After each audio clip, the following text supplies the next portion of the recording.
Okay, this is chapter 3 review, some more problems. Number 21, and we have y equals x natural log of x. So when you ever see your variable up in the exponent like this, you're probably going to have to use logarithmic differentiation. Just like we use logarithms to solve exponential equations, we have to use them to solve these derivatives. So I'll take the natural log of both sides. And then I can take this exponent and I can put it down in front. So I've got the natural log of y equals the natural log of x times the natural log of x. Now I got a couple ways to go at this. I could either use the product rule, which seemed to me to be maybe a little bit longer than if I just think of this as the natural log of x squared. I'm sorry, the natural log of x all squared, like the natural log of something squared, and use the power rule rather than use the product rule. But it was funny because I just kind of worked it out with the product rule just to see what it seemed to be, and it actually seemed to be a little bit quicker. So it's kind of funny. But anyway, so if we just take the natural log of both sides and we take the derivative, so if we set it up like this to use the power rule, okay, the derivative with respect to y would be 1 over y, the natural log of something is 1 over something times the derivative of that something, and since it's with respect to x, it's going to be 1 over y times dy dx. And then here if I use the power rule,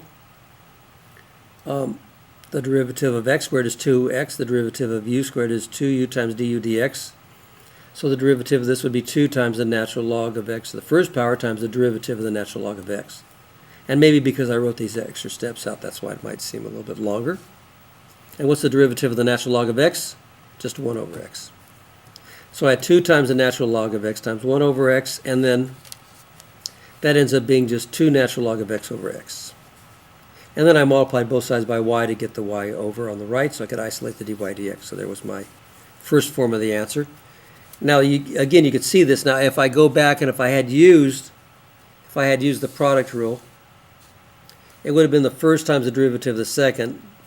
So it would have been the natural log of x times 1 over x plus the second times the derivative of the first, which again would have been the same thing, the natural log of x times 1 over x, which would have been 2. I would have had the natural log of x over x plus the natural log of x over x, which is 2 natural log of x over x, which is the same thing I got down here. So either way. And then once we have y up here, we want to always write it in terms of x. So you go back up to the top and you see that it says that y equals x times the natural log. X to the natural log of x. So this is what we have. So instead of writing y, we write x to the natural log of x power. Okay, times 2 natural log of x over x. And then we could put the constant in front and then this natural log and then x to the natural log power to the right. Either of these is fine. Okay. So that's number 21. Little logarithmic differentiation. Okay, then number 23. On number 23, we have y equals e to the inverse tangent of x power. So again, we've got e to the u du. Again, if we're taking the derivative of e to the x, it's just e to the x, but if it's e to the u some function, it's going to be e to the u times du dx. So my u in this case was going to be the inverse tangent, and the derivative of that's pretty easy. Du dx is 1 over 1 plus x squared. Okay, so this is going to be e to the u times du dx. And then we can just put this on the bottom and the 1 plus x squared, so e to the inverse tangent of x times 1 is just that over the 1 plus x squared, and you're done. Alrighty, and then number 25. And if we look at this, we have two basic terms here, and we have two factors in this term. So this is going to be a product rule, and this would be just a straight out derivative. So the first is t times the derivative of the second. So the derivative of the secant, or the inverse secant, pardon me. The inverse secant is 1 over the absolute value of t. The inverse secant of t is 1 over the absolute value of t times the square root of t squared minus 1. So that's the first times the derivative of the second, plus the second times the derivative of the first. The derivative of t is just 1, so that's just inverse secant of t. And then over here, so this is the second term over here, so I kind of highlighted that negative sign.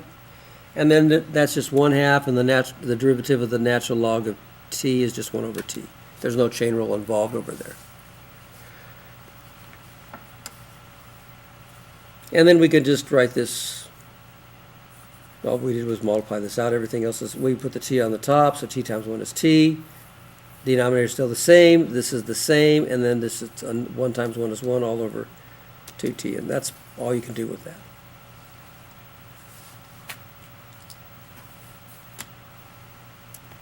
So I hope that helps.